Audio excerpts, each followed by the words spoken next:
Rachel, Erik. what is your worst impression? All right, hold on to your horses. Here we go. Little mama, we're gonna go. Get on. Let's go get on my airplane. We'll go back to Memphis, and yep, baby. I'm going to see my little darling at home, Scylla. I see you have chosen the right path. Henceforth, you will be known as a wimp. Welcome to the Worst Impressions Podcast.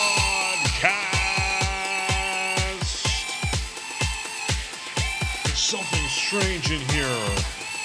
What's the deal with wimps? Wimps, grilled onions, pepper jack cheese, and your own Wimp Nation. Welcome to Worst Impressions. I am your host, Erik Anderson. Here at Worst Impressions, we get to know folks from all corners of the multiverse, or Wimpaverse. Join me in my journey through podcast land. If you like what you hear, check out the Patreon for the show. You'll be the first fans to see each episode as they will be uploaded early, as well as access to the Discord server. Link in the show notes. If you'd like to support the show for free, simply share the show with your friends, send a link on social media, write worst impressions in lipstick on a loved one, and tell your congressperson.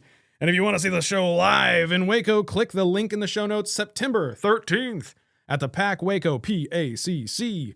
And if you remember after all that, hit that follow or subscribe and or like button and rate the show 5 stars. Now let's get on with the show. Welcome, Rachel Velasco. Oh, wow. The applause. I mean, it does my heart so good. Yeah, you can just listen to that all day long. All right. Before we get to know you, Yep. let's put you through a crazy test. I'm ready. I've studied for it, actually. Really? No, that's a lie. Awesome. Perfect. Perfect. Okay. Brief rules recap. Essentially, you will say, "Welcome to Worst Impressions. My name is..."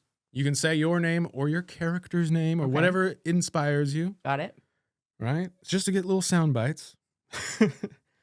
But I'm going to give you a prompt, and however you interpret it, give me that line using that inspiration. And the line is, "Welcome to Worst Impressions. My name is..." Whatever. Yeah. All right. Okay. And you can change it up however you want. Like, Sure. there's no... Okay. But you're fighting for imaginary internet points against the other guests that have been on this show. Wow. Okay. Well, I'm extremely competitive, All right, here we go. so I'm ready. Rachel, number 1, Southern. Welcome to First Impressions Podcast. My name is Miss Rachel. Great. Thank you. That was a little Southern belle. Yeah, Miss Rachel. Miss Rachel. Number 2. Okay. An animated character.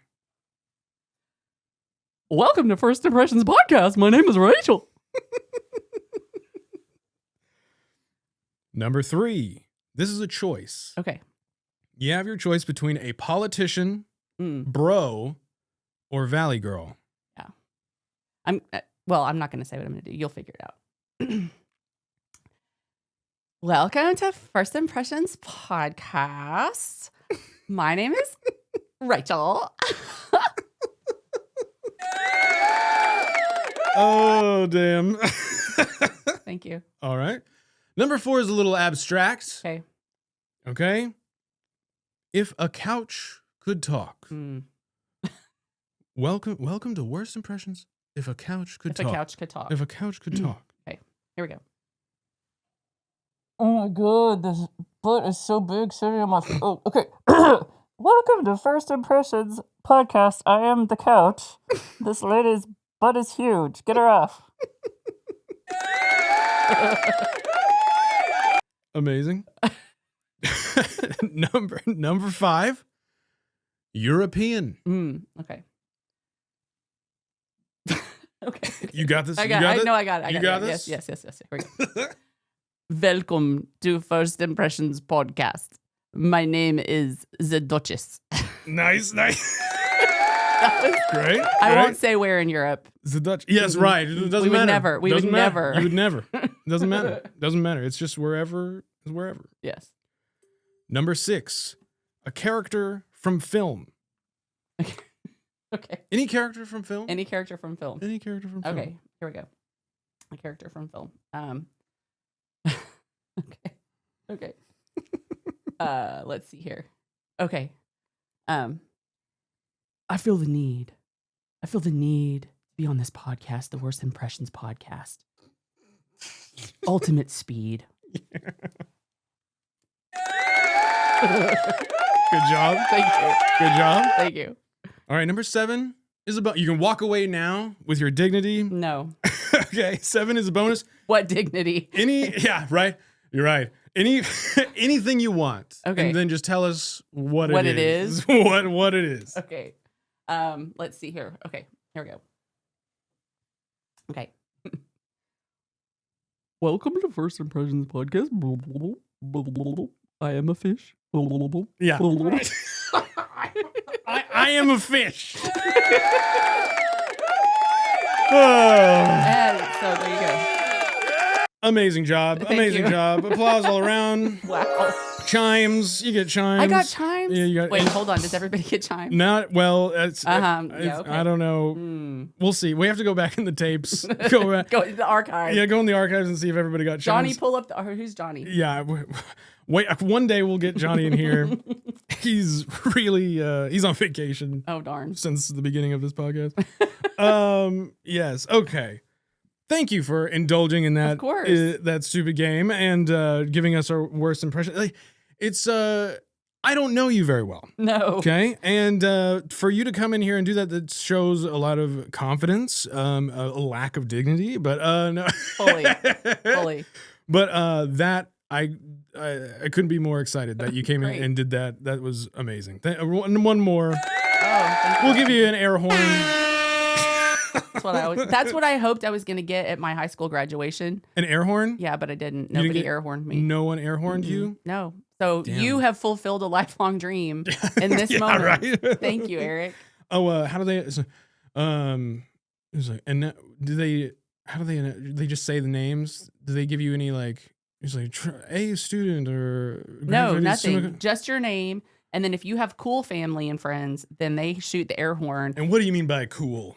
You know, Wealthy, well, I don't know. connected. I think probably just full of mischief because it's not allowed typically. But all the cool kids' they brought air families show horns. up with air horns and shoot them off for their family. Gotcha. And I didn't get that. Now they've like really banned it, so it doesn't happen very often. But I mean, I'm old, so back in my day, like What- it was a thing. Was it here in Waco? No, I went to Oh. high school in Leander, north of Austin. Just over there, Leander, yeah. just across the street. Actually, why am I gesturing Yeah, wildly? it's It's like, that right way. there. That way. It could be anywhere. Could be anywhere. Leander, I'm a little familiar. I've heard the word a lot. I'm sure. is there anything? It's a very common word. Is there any special things about Leander? No, nothing at all. All right. It's very unspecial. Your biggest advocate right here, Rachel Right. Velasco for Yes. Leander. Go Lions, which I don't even think they're the Lions anymore. The school district has grown a lot. So they have like 5 high schools now. When I it's was one of there, those it just had one. mega So I don't, who campuses. knows? It's a mega campus. Yeah. Okay. Who So knows? it's like 6A? Oh, I'm sure by probably? now. Yeah. Okay. It was big when I was there, but it was just the one. Gotcha. Yeah. Anyway, it's uninteresting. Uninteresting. Uninteresting. It's like, get rid of it. We don't care. Throw it in the trash. Okay. So one of the main reasons that we got connected and that you're here today is that you have written a show I and you're did. putting it on soon. Tell us what it is and where we can see it and what it's about. Sure. So I suffer from something that I don't know. I mean, maybe a lot of people suffer from this, but it is just like unrealistic confidence. Like, I don't know if you've heard, has Like- a whole room dedicated to a hobby. Sure, I was okay. Then maybe about putting myself, maybe you're gonna get me on this. putting my name on a podcast. Just like, listen to me. Listen to me. There's no I know reason, all about this. There's no reason in the world that Yeah. I should have been like, let me write a play. No. But instead, I just decided like, I'm pretty sure I could write a better play than the plays that exist already for what we No. want to do. That's good. So I did it. So I wrote the summer melodrama that we're putting on at the Brazos Theatre. Okay. The Brazos Theatre has been doing a summer melodrama for many years, way before I was involved with the theater. Okay. Last year was the first year that I was involved with the theater, and my youngest daughter was in the summer melodrama with me, and it was her first experience doing anything in theater, and we wow. had a great time together. Yeah. I had just gotten back into it after many years of not doing anything theater related. I mean, the last show I had been in was when I was in college. That's And so so crazy I because was I just- did the same thing at the beginning of this year. Like I hadn't been in any shows since college, and Yeah. I just I was like, you know what, I kind of want to try it again, and I did. Yeah, that's interesting. Well, and Yeah. I never really knew how to get plugged into the like community theater scene here. I knew people who did it, but I would always like, oh, I want to be in a show like that. I could never figure out when auditions were, and so I Sure. would miss them. Anyway, I didn't try that hard, but Right. There's always a million reasons to not do something. Yeah. And so any one of those reasons will stop you at some, and I know exactly what you mean. But the problem is once I got into it, then it was like, oh, well, I'll just keep doing all the things. And so I've been doing all the things and having a great time. But then whenever it came time to like get ready for this summer's melodrama, Beth Richards and I were talking. Beth is the Mhm. owner of the theater. Yeah. And she was like, I haven't found anything I like. And I was like, hey, Beth, I just had an idea. And she was like, well, that could be good or terrifying. We're not sure. And I was like, okay, hear me out. I think I could write a show for you. And I think I have an idea for a twist on it that would make it really fun. And she was like, okay, great. Well, I mean, I guess write it so we can look at it. Like, Yeah. I can't just go on vibes. So we Right, need right. words. Yeah, I love putting things out on vibes. It's my favorite way. And doing no work. I Honestly.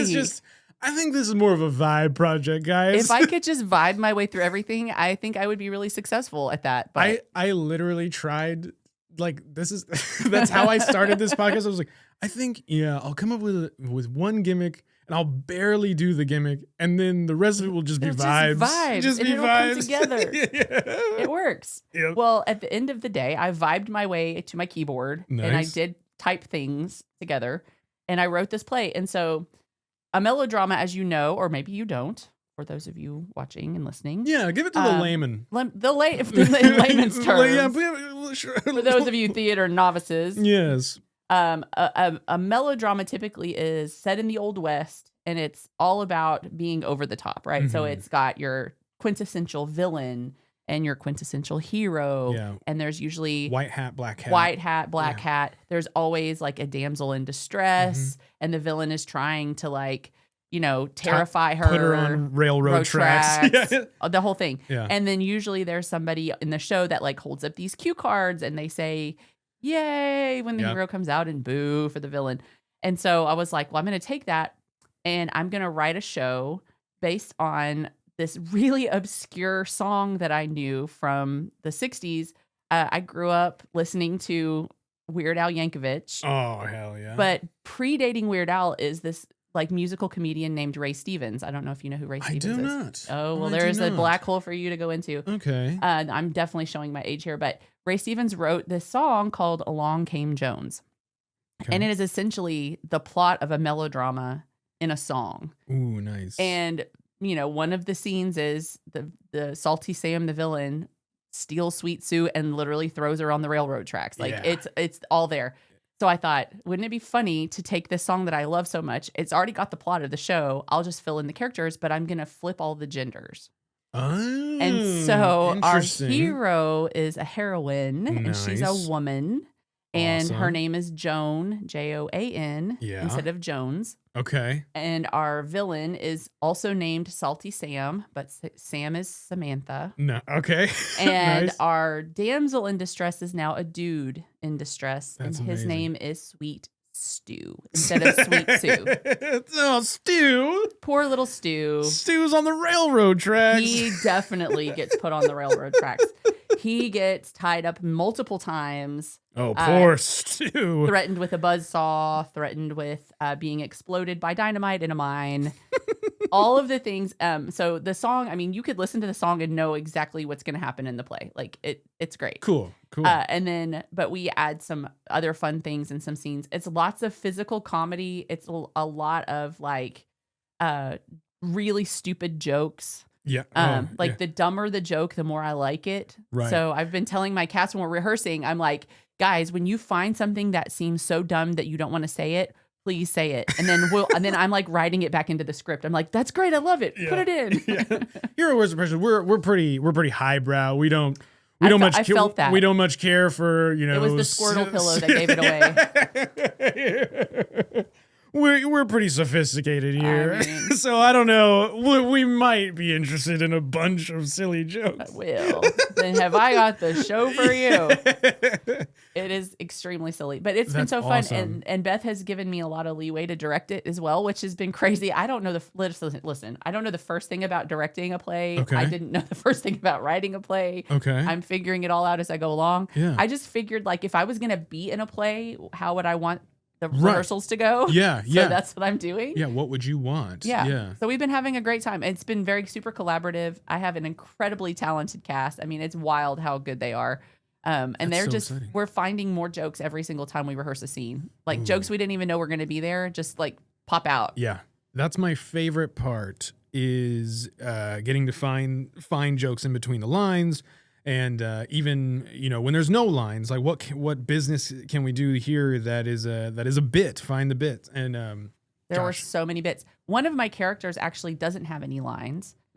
He is probably the most important character in the whole show. Oh, wow. He is our cue card mister. Oh, yeah. And instead of him being just like a character, because often the cue card person is a woman and she sits on a stool and she just holds up a cue card for people to cheer or whatever.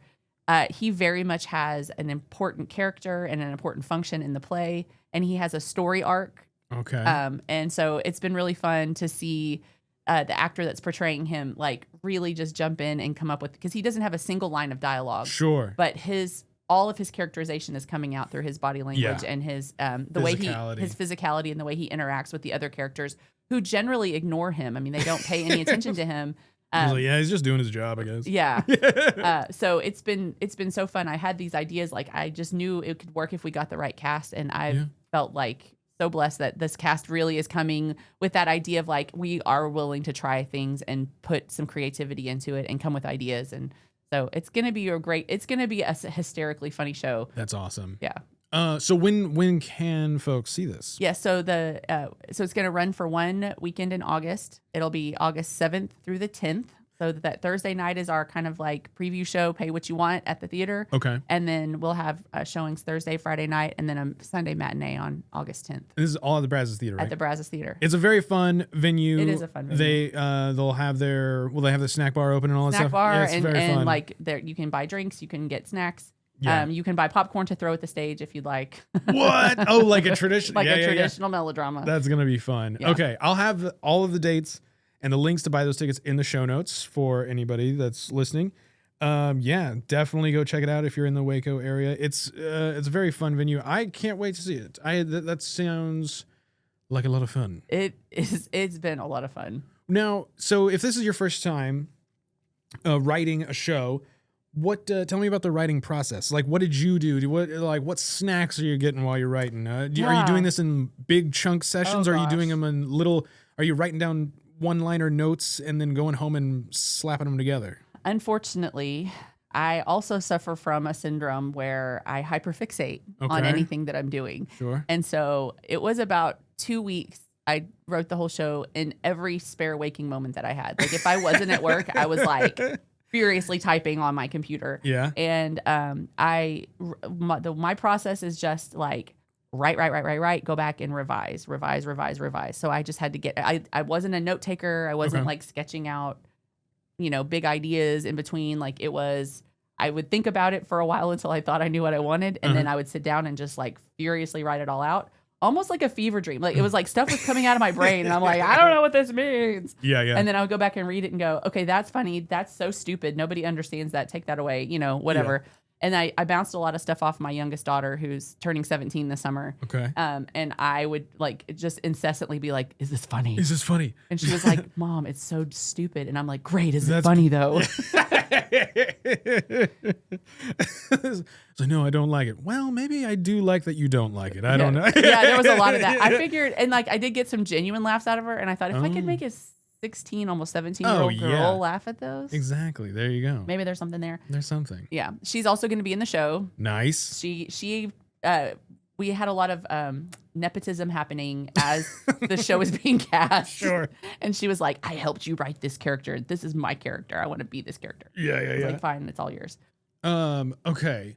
So yeah, me, when I'm writing anything, it's always, it's not great. I'm not good at it, but I'm always thinking of the jokes first, and then all of the reasoning and the like how we got to this situation. I'm just like, that comes later.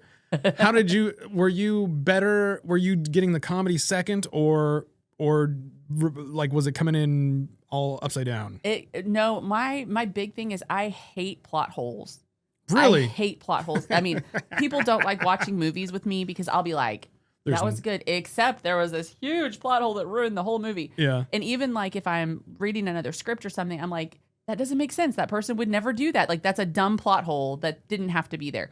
So for me, it was all about tightening up the motivations and reasons why things would happen. Like I had to have a reason for this thing to happen in order for the next thing to happen. And so if I could flesh all that out, then the jokes just happened. Like as I was writing, I was like, this character needs something. Like what is the thing that would be interesting about this character? And then once I found it, then it would just like naturally pop up in other places.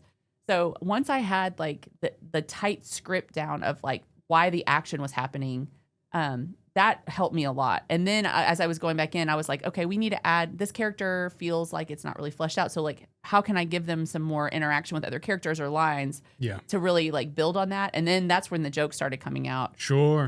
Sure. And so once I had the framework, then it was easier to fill in.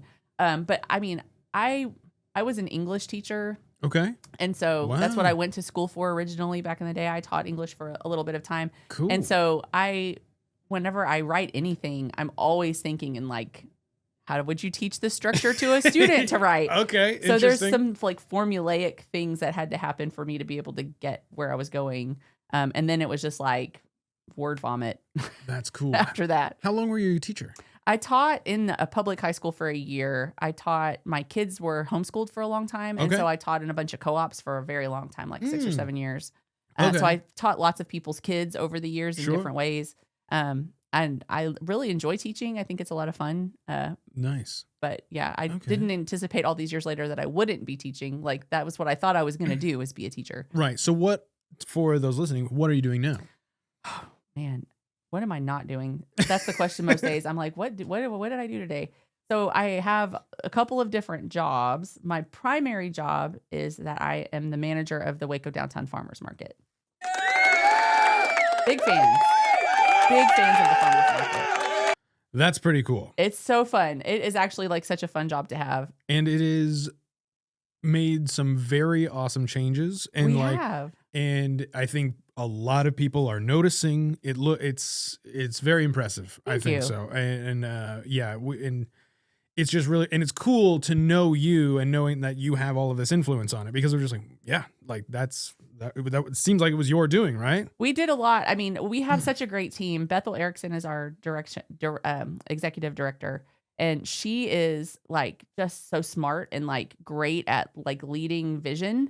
Okay. And then I bring a lot of like operational expertise to things. So like figuring out the way that we can execute stuff.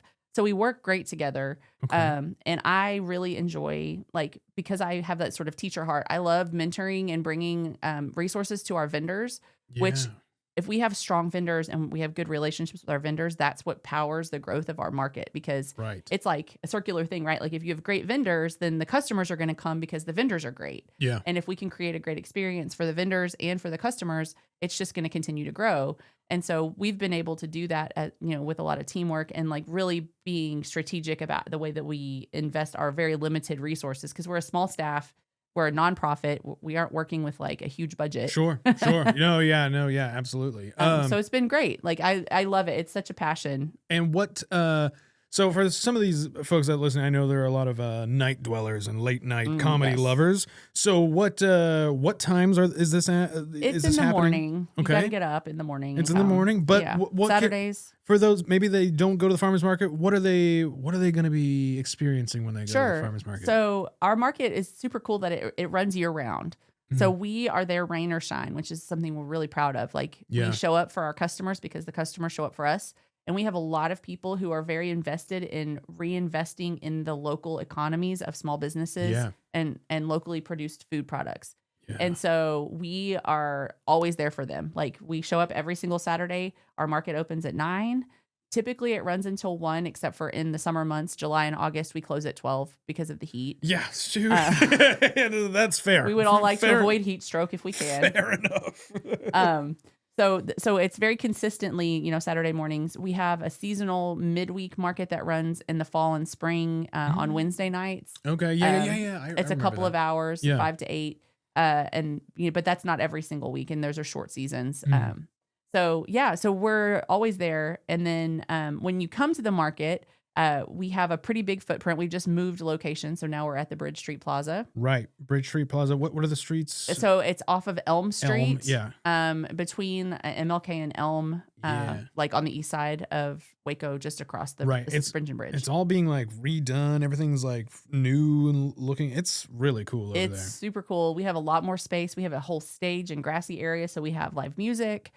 We have kids activities when the weather is good. We've got all kinds of community booths, people that are either working with nonprofits or are doing like, arts-based or anything that's like sort of like community building resources. Yeah. They can come out and give information, and they do activities and special events with us.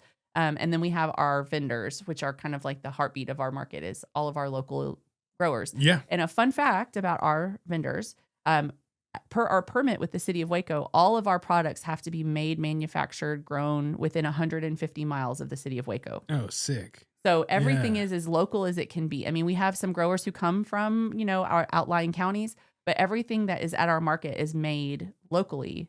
Or grown locally. We're not importing produce from other states or Mexico. Or, sure. Which you would be surprised. That's an issue that a lot of markets have, is people trying to resell produce instead. Stuff that they didn't grow themselves. Yeah, just using it as a market for whatever. They're just trying to sell. Okay. So we inspect our farms. We go and check and make sure that the vendors are bringing products that they tell us that they're actually growing. So we go and see that they did it. Let me see you grow this carrot. Let me see you grow that carrot. Yeah, so it's great.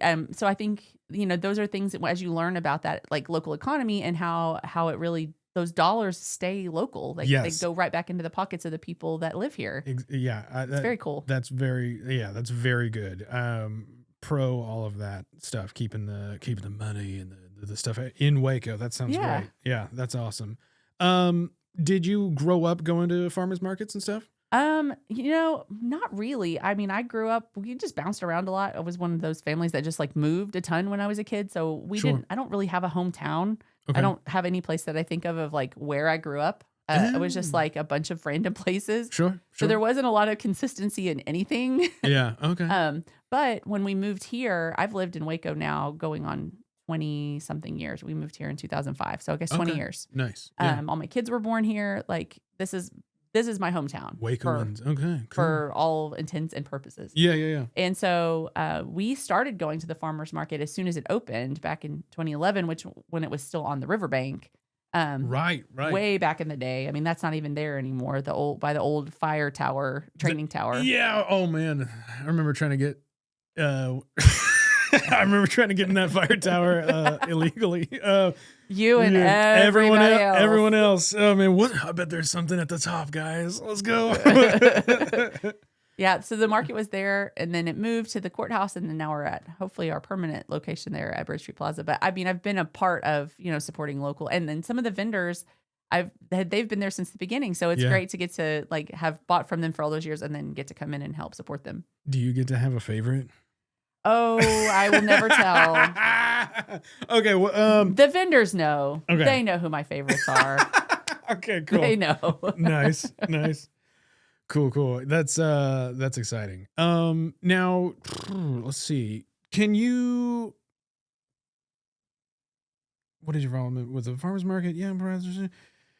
What is your biggest influences? Now you said, what was his name? Ray Stevens. Ray Stevens, yes. Yeah. So that song.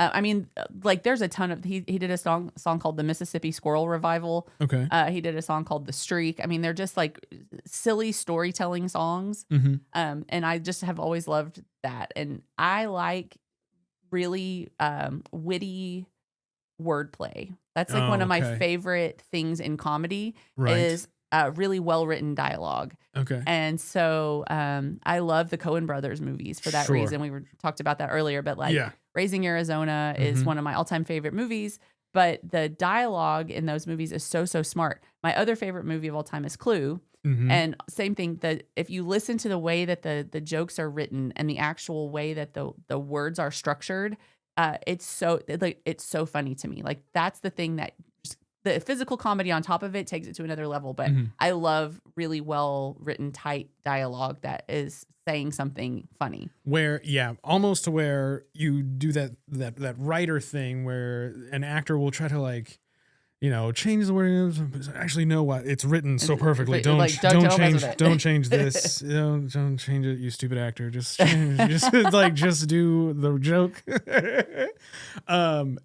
Like the word choice in itself sometimes is the thing that to me that's funny. The funny part. Yeah, I'm with you there. Are any comedians? Oh my gosh, so many. Yeah, who's your favorite in the comedy world? Gosh, I love stand-up comedy. I watch a ton of stand-up comedy, like comedy videos all the time. I'm really happy to see Nate Bargatze getting like really big lately. Like I've been watching his videos for like more than 10 years. I mean, so I love his like really wry, sort of dry delivery. Very dry. Love him. Yeah. Gosh, who else is in? I mean, God, there's so many. Well, Leanne, what's her last name? Oh, I know you're talking about.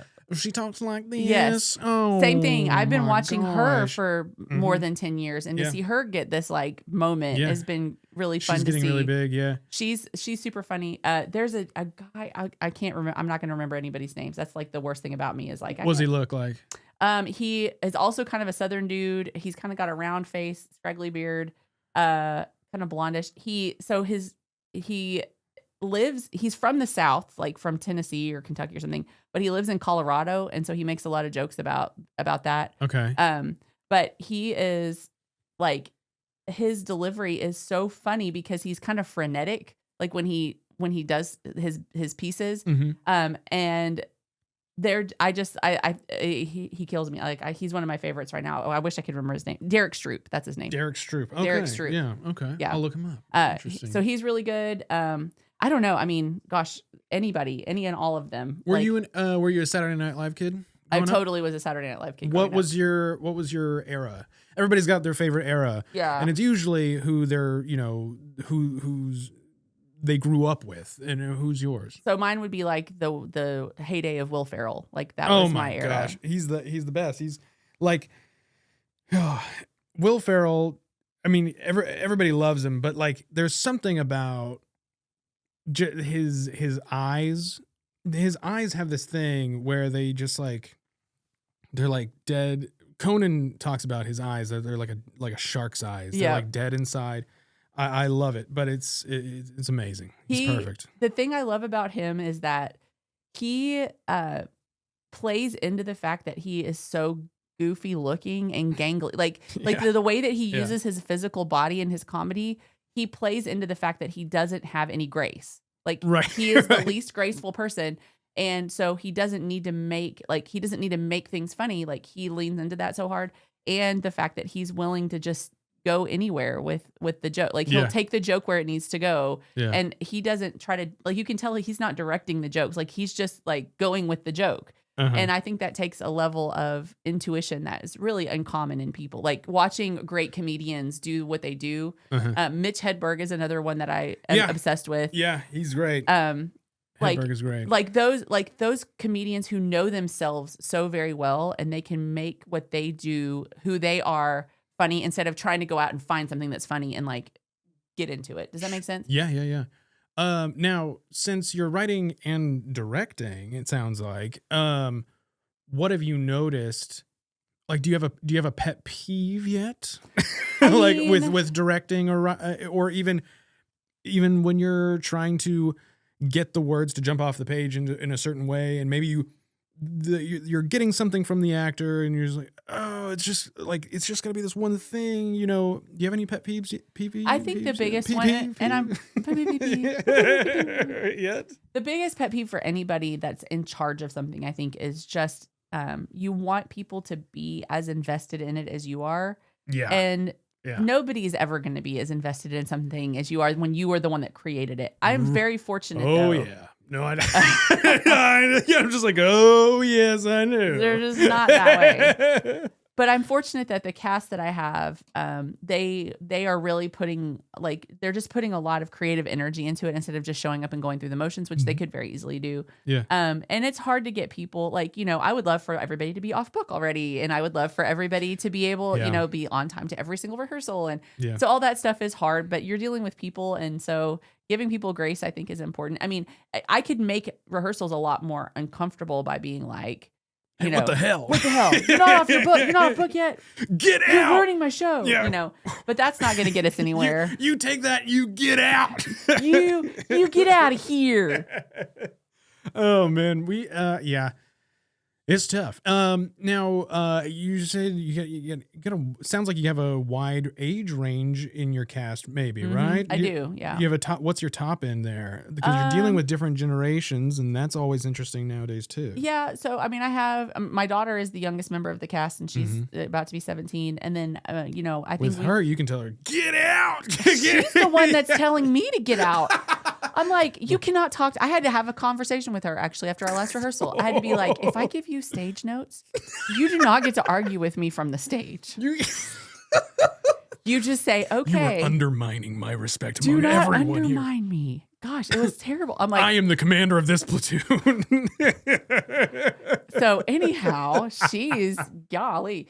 So then, you know, on the top end, I mean, probably like 40s, 50s Sure. ish. Yeah. So, you know, I think everybody It's a is big so- difference with how you approach people and how you Yeah. talk to them. Like, you know, it's very interesting. Well, and everybody, I will say, everybody is super respectful to each other, which helps. Like Yeah. if we were having a lot of bickering or like issues with like interpersonal problems, Yeah. that would make things a lot more difficult. But everybody that's in this show, they've been just so wonderfully respectful to each other and to me, and really kind to each other and very encouraging to each other.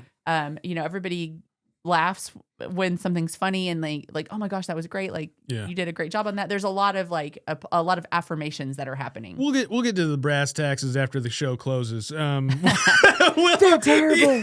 Don't come see it. They're the worst. Okay. There's something I don't know for sure, but I gotta ask.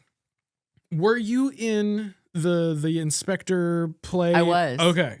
Now The real Inspector Hound. Something happened. Something right? happened. And I was there the night that the thing had happened that day. Yep. And it's very interesting because of, from what I understand, and you can share, but I will tell you the whole story. it is something very, almost exactly similar happened to me at the very end of last year. Really? Yes. Okay. Yes. Well, I'll tell you the story, the gory details of the story. So for the premise, in Joe Taylor's episode, he was here talking about Inspector Hound in the show. He was directing Sherlock Holmes and all that stuff. It was like a double feature, and you were in those shows. I was in the real Inspector Hound. So there were two shows.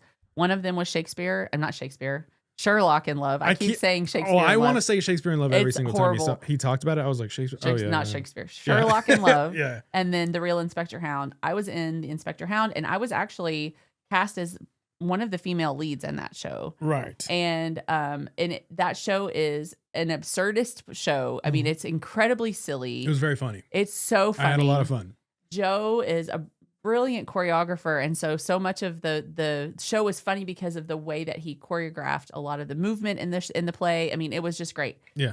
So we had our first opening night that Thursday night. It was amazing. Like we had the best time. The crowd just like loved the show. Like they were howling. We were like, okay, we've really nailed it. Like we're really onto something great here. Friday night comes around. We have another great show. Everything's going really, really well. Saturday morning, I wake up in the morning and I'm not feeling very well. Mm-hmm. And I'm working at the farmer's market and I have to be there early. So I was there at the market at like 6:30 that morning. I didn't even think about that too. The night before, that Friday night, one of the perks of being in the cast of a dinner theater show is you can have leftover dinner after the show's over. Sure. So we did after our show. So Friday night we sat down and we had fettuccine and we had potatoes and we had chicken, and it's all been catered by the Olive Branch, and it was delicious. And so we're just like, we're hungry. Like we've been working and we're exhausted and, it's been a long day. So it's like 10 o'clock at night. Okay. I'm of an age where one doesn't typically eat dinner at 10 o'clock at night because one is typically sound asleep. And so doing these shows puts me way outside my norm. So I'm thinking when I wake up at 3 the next morning, I maybe overindulge. Like maybe the fettuccine wasn't my best option. Right. Maybe that's what it was. Maybe my intestines are unhappy with me because of that. And maybe I just need to like walk it out. Okay. So I'm just going to walk it around. I'm walking it out. And didn't really seem to help. And so then I get to work and I'm still having quite a bit of abdominal pain, and it's not getting any better.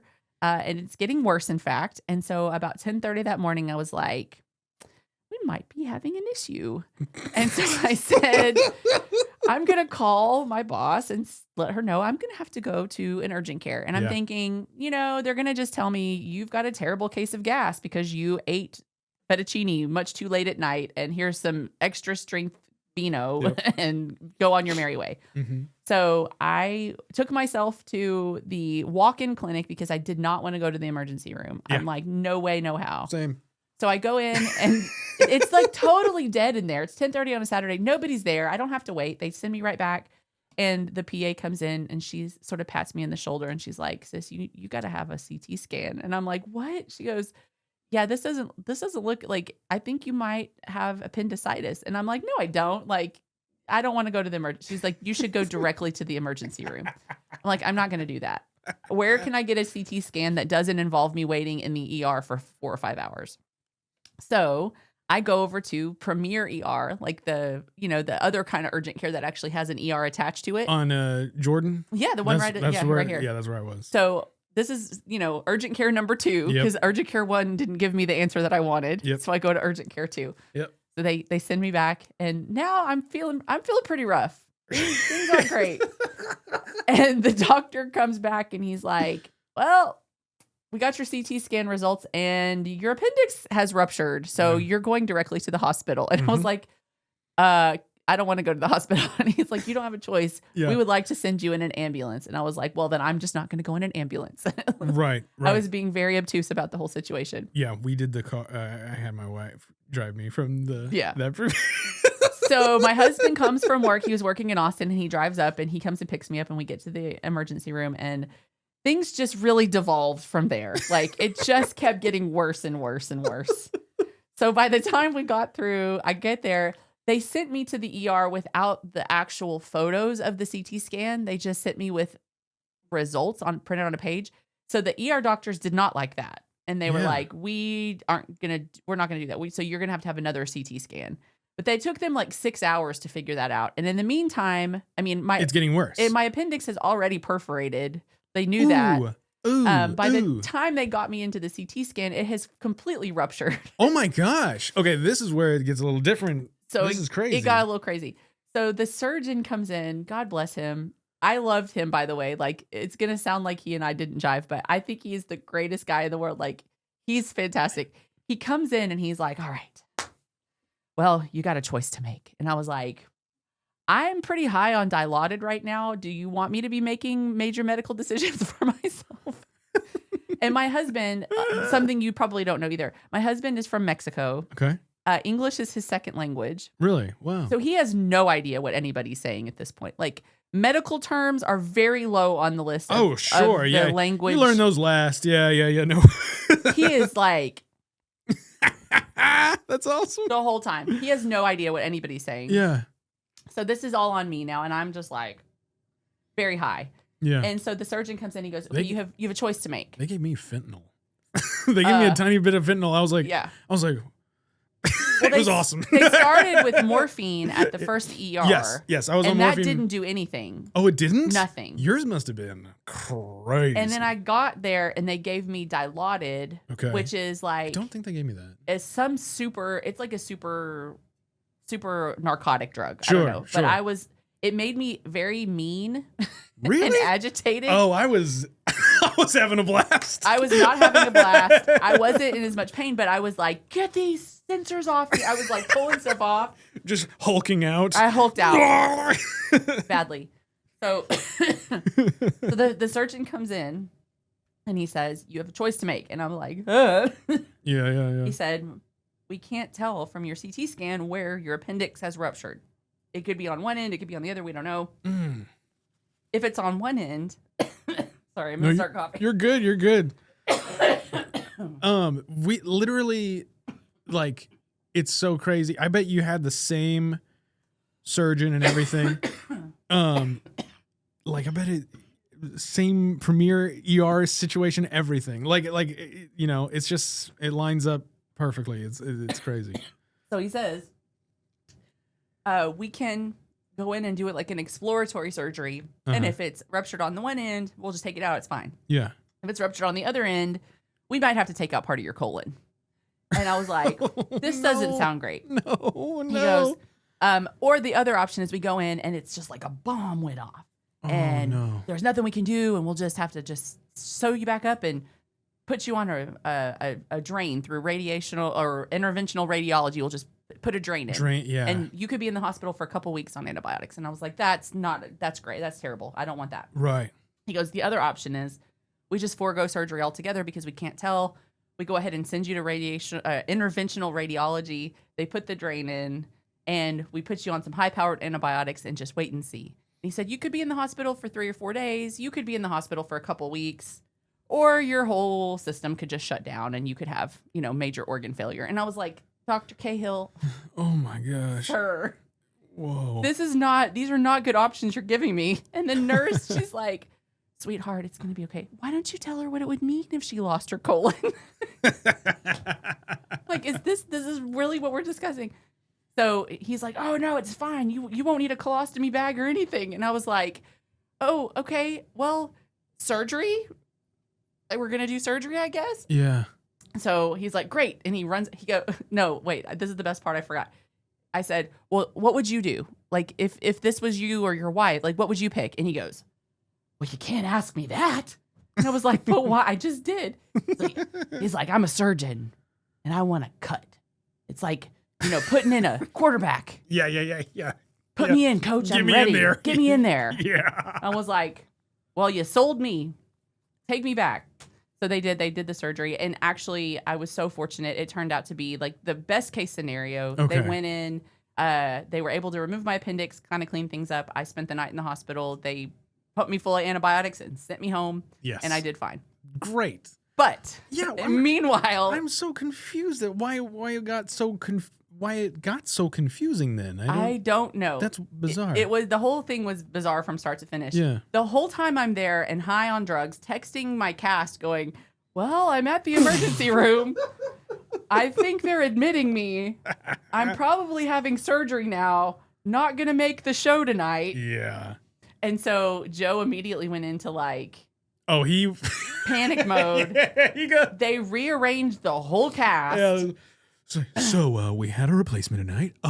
Somebody's in the hospital, and I was looking, I wonder who it was, And then I saw your name on the cast list, and I was like, oh my gosh, like we know. I was like, Maddie, we know her. We met her at the thing, Yeah.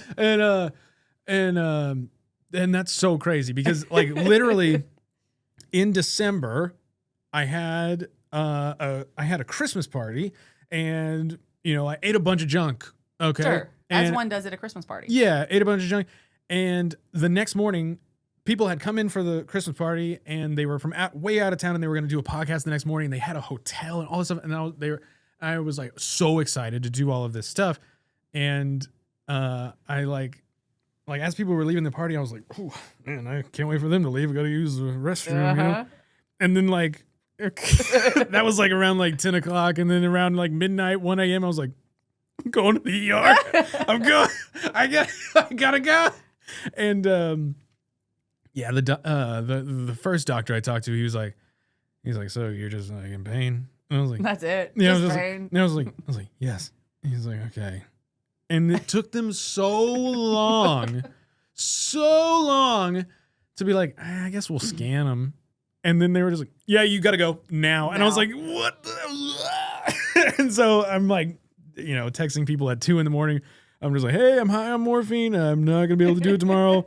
And I was like, literally like crying. I was like, I have to cancel because I don't like canceling. No. I hate canceling. No. And, especially when I'm like making plans with people, all that stuff. But yeah, it was a wild ride. My recovery took a long time too. Mine did too. I think it was because you can't turn, you can't do move. nothing. I mean, did you have laparoscopic surgery, or did they like give you a big incision? It's like laparoscopic. That sounds like the right word. It was like 3 incisions. 3. Yeah. But one of them's really high. Mm-hmm. Oh my gosh, this thing was horrible. Yeah. That one took forever to heal. That was the worst part of the whole thing. And what's funny is when people have not had appendicitis, they're just like, so you had a tummy ache and you went and you went to the ER. It's like, yes, but you can't like get rid of it. No, like, it doesn't stop at all. It's not like a stop and start. No. Like if you get like sick to your stomach, it kind of comes in waves. Yes. Or if you like have really bad gas, even super it's like super gas, super constipation. I was like going through it. I was like, all of it. What is happening?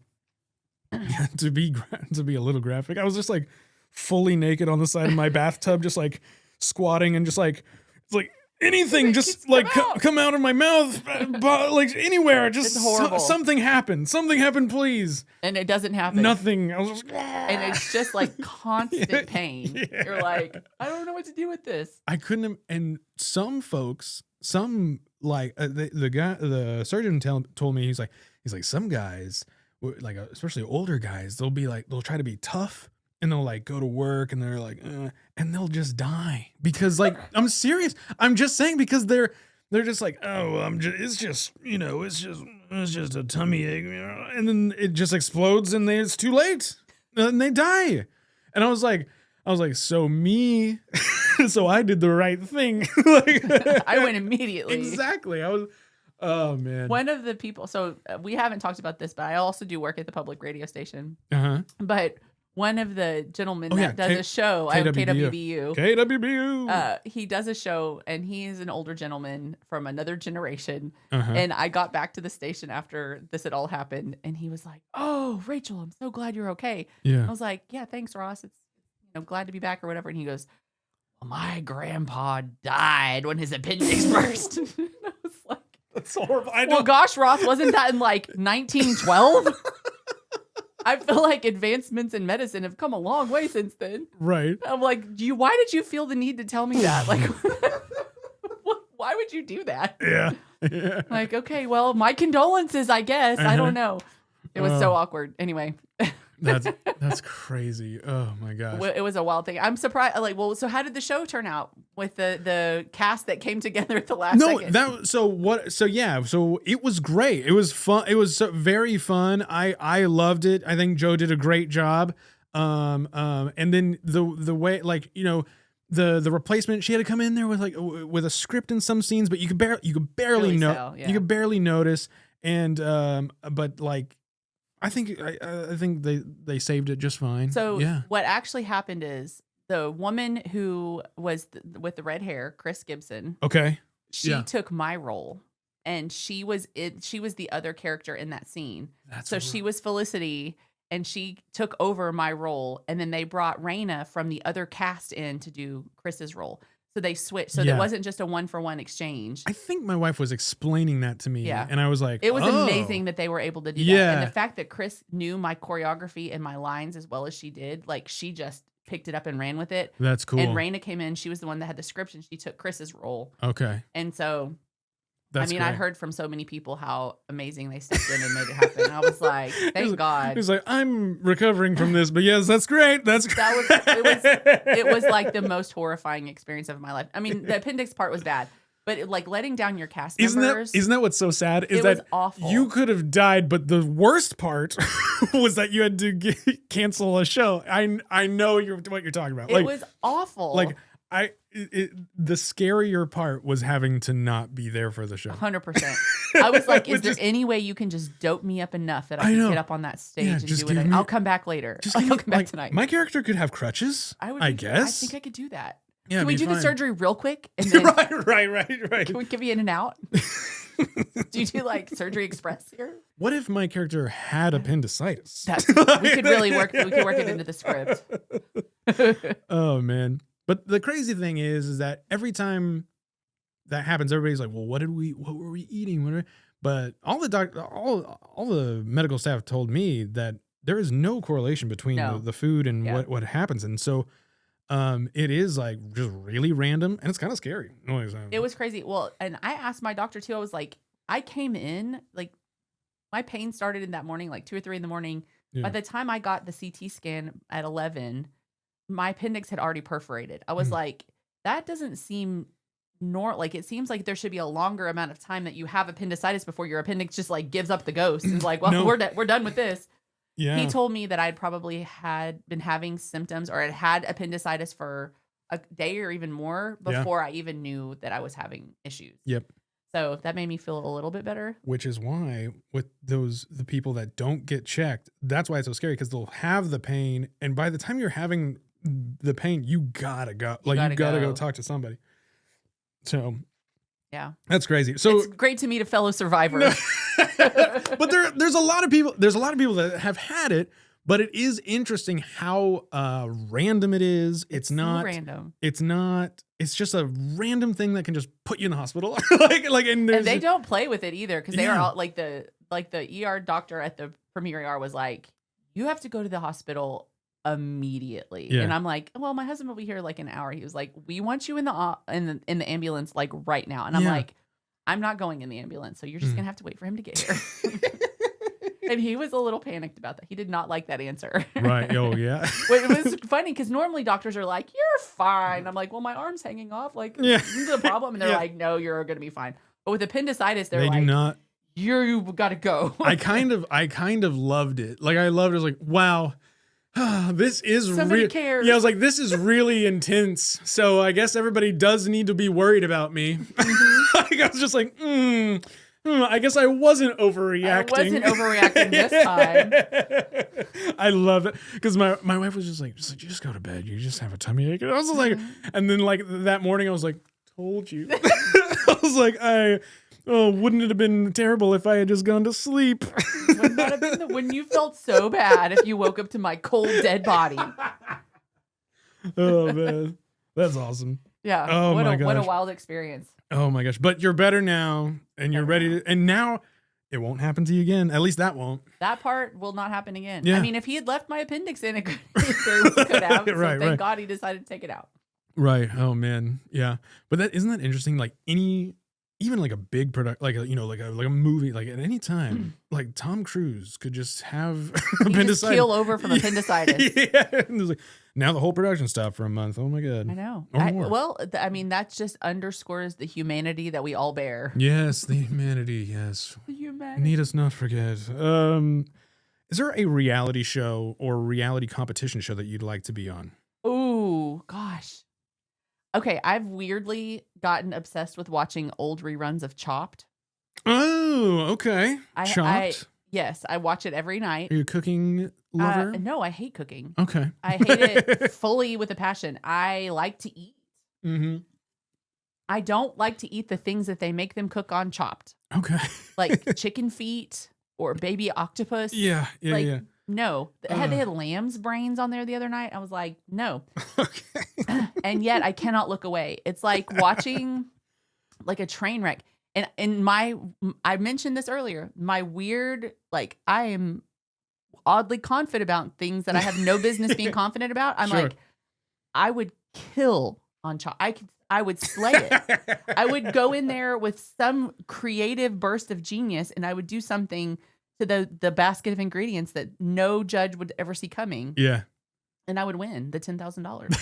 That's And I awesome. believe that to my core, even though I don't know how to fillet a fish. Right. You would be going in completely blind. 100%. But I feel like that would be the one. I mean, it'd be like, give me a swing on Chopped. That's an interesting choice. Yeah. Yeah. I've been on a big Survivor kick lately because of Mitch. You hear about the Waco guy? He was a mail carrier for a little while. Oh, really? Yeah. So he was there. He was there after me, and we met. And then when he popped up on Survivor, this last year, I was just like, what? So yeah, I've been rewatching all the Survivor. I feel I'm just like just like you with the confidence, like I could do all of that. But knowing with my eyes closed, while knowing deep down, 3 days in with no food, I'd be miserable. Nope. It would be a hard no. Man. I also believe that I could win the Amazing Race if ever I got on it. Really? Yeah. But I hate heights, and they always make people jump off of bridges and stuff. Yeah. I'd be like, no, I'm not going to do that. I would lose immediately. As soon as things got too difficult, I would be like, nope, sorry, I'm not your girl. Yeah. What is the riskiest thing you've done recently? Ooh, riskiest thing I've done. Yeah. Well, that's a loaded question because I take my safety incredibly seriously. Yeah, no, fair enough. But yeah. I don't, but so this isn't recent, but when I was younger, I was a certified scuba diver. Okay. And so we would go scuba diving quite a bit. And in order to get certified to be like scuba certified, this was like 1998. So I'm aging myself a little. I was a young thing. Cool. Yeah. We lived in Austin, and you had to get certified to dive in the lake, in Lake Travis. Yeah. Which, if you've ever been in Lake Travis, you cannot see this far in front of your face in the water. Like, you go scuba diving in places that the water is clear and beautiful. You don't go scuba diving for fun in Lake Travis. Okay. So what they make you do, there's like all these different things you have to do in order to be certified to scuba dive. And one of them is you have to be able to navigate in the water using a compass and like different like locations. Okay. So they have all this random stuff that sunk down in the bottom of Lake Travis, and they like dump you off a boat, and they're like, go find this VW bug that sunk down there. So they give you coordinates, and so you're like swimming along until you run face first into the thing you're looking for. Which is not fun at all. Like, it could be sharp. It could be like the Loch Ness monster in there. Like, you would have no idea. Then that's not even the worst part. The worst part is to like be finally scuba dive, you have to remove your respirator, take your mask off, and put it all back on and clear your mask underwater. Underwater. So you remove your breathing apparatus, you take your mask off, you have to find it, and you have to let go of it. So you have to find it from the hose again and get it back in your mouth, put the mask back on, and clear the mask so that you can see again. Yeah. Underwater and you can't see I'm talking nothing. Like, if you hold your hand up in front of your face, you cannot even see your own hand. Interesting. It's the most horrifying thing I've ever actually accomplished. Like, I'm so proud of the fact that I did it. That sounds cool. And I haven't been scuba diving in more than 20 years. So it was a long time ago. But I did get certified. I do not recommend getting certified to scuba dive in Lake Travis. In the lake, yeah. Don't do that. Go like on a destination vacation and go do it there. Like, that's way more fun. Interesting. What's like the most dangerous animal in there? Like, are there gar and stuff? I don't know. I mean, in Lake, I don't have any idea. I don't know. If I saw one, see them. I was like, they were probably all circled around us, going like, "Haha, these suckers!" Like, we didn't. I don't know. But when we did go scuba diving in Hawaii, and we saw sharks and stuff. That was cool. Okay, nice. Yeah, okay. That was super fun. But it wasn't really. It didn't feel scary because it feels like you're in an aquarium. Okay. So you're just like, that would be it's so pretty under here. It's great. That sounds fun. That is definitely a bucket list. Hit up old Hawaii. Yeah, I've never Highly done recommend. I've never done any like diving or scares me. The ocean scares me, but it's beautiful. It scares me too, which is why I'm so proud that I did it. I do not like generally like going in the ocean because the waves will try to kill you. Yeah. All the critters in there are trying to kill you. They're all but if you can figure out a way to get under the water somewhere, it's quite peaceful and lovely. So that was nice. Snorkeling is fun and like harbors that are safe and whatever. But I'm not a big fan of just like willy-nilly going into the ocean. Got it. Yeah. If you were to cast yourself in your favorite franchise, or even in a movie or a story that doesn't even exist yet, what type of character I would love to play a witch. Yeah. I would love to play a witch. What style of witch? Because there's a lot. I mean, because we've got the Wicked. We've got Yeah, like not that. Wicked. Not the Okay. Wicked style. I don't want to be in Okay. a musical. Hocus I'm not a singer. Hocus Pocus type. Yeah, it could be Harry Potter. What are we like looking at? I would love to be a Helena Bonham Carter-esque witch. Yeah, Like, yeah. like something just kooky, crazy. Like a kooky, crazy, fun like crazy witch. I think that would be the most fun character to play. I would love that. Okay. Do you have a witch laugh? Oh, I bet I can find one. Let her rip. Let her rip. Hold on.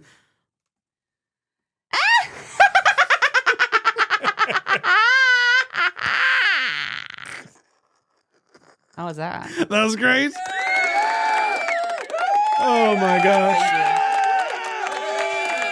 Rachel Velasco, ladies and Yes. gentlemen, do you have anything else you want to share? Anything that we my didn't gosh. cover that we missed? KWBU, did we talk about that We enough? did a little bit. Yeah, Okay. yeah. I mean, I'm a big fan of public radio and public media. And Yeah, tell me about. So what's going? Is NPR like under fire with funding? yeah. Okay, so Oh, what's yeah. going on? What's going on with you this? know, there's just a lot of stuff that's being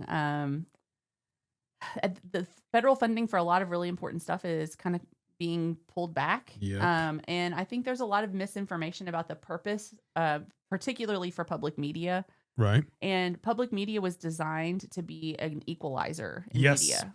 It was Yes. meant to be able, so that people who didn't have access to be able to pay for TV Yep. could still have access to quality information and programming. Yes. And public media, I mean, in some places, the only way that people in rural areas can get their news is through public radio stations. Right. And the fact that that right now it's being under fire is really disheartening because Mhm. it's meant to be something that is equal access to everybody and that it evens the playing field so people have the same kind of information to be able to make the same kind of decisions about their lives with. Yeah. And But why would we want that?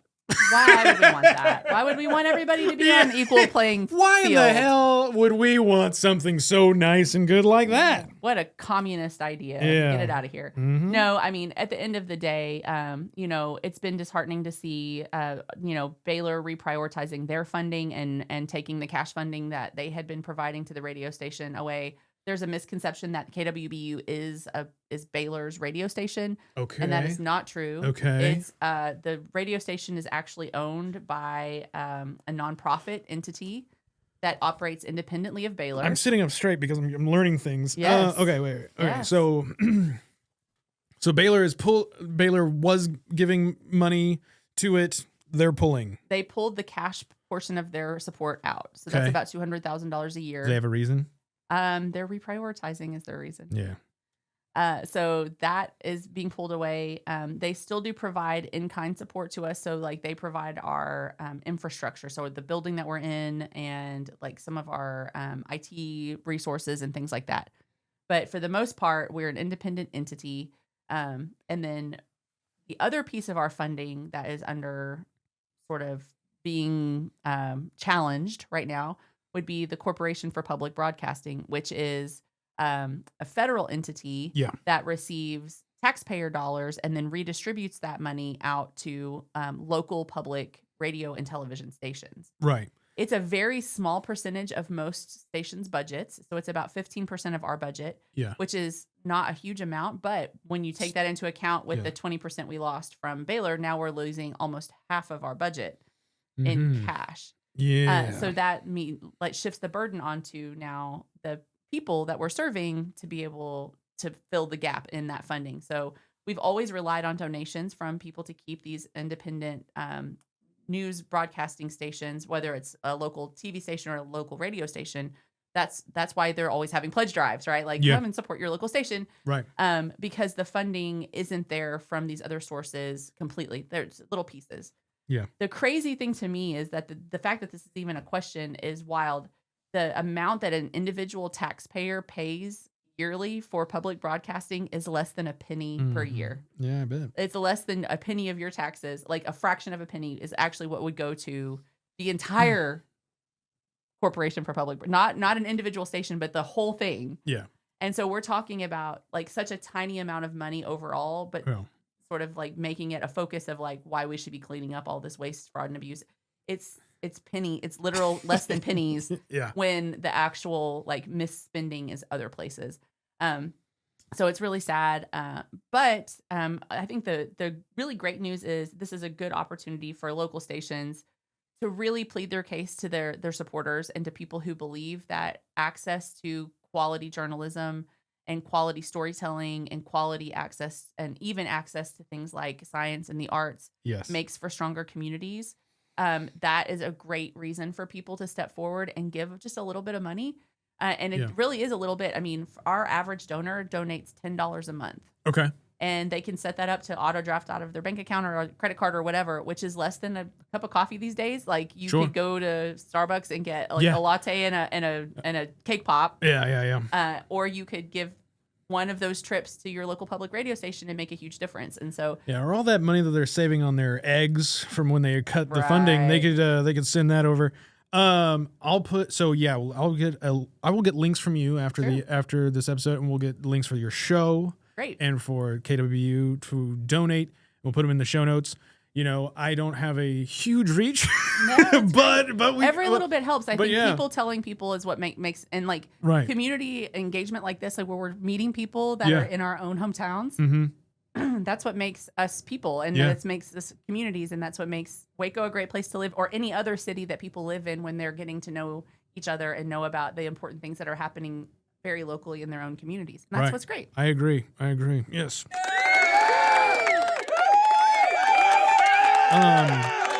Yeah, that is a lot of interesting information. I listen to Up First by NPR. I listen to that podcast. It's perfect. It's what is it? They're like 15 minutes or like 20 minutes. It's just like bite size. Little bites, yeah. And they do it every day, and it just gives me the highlights, what I need to, and it's perfect because I don't typically consume visual news unless it's scrolling on my phone, but like listening to something. Like I think that is more and more people are multitasking everything. So listening to public radio and consuming it that way is a great way.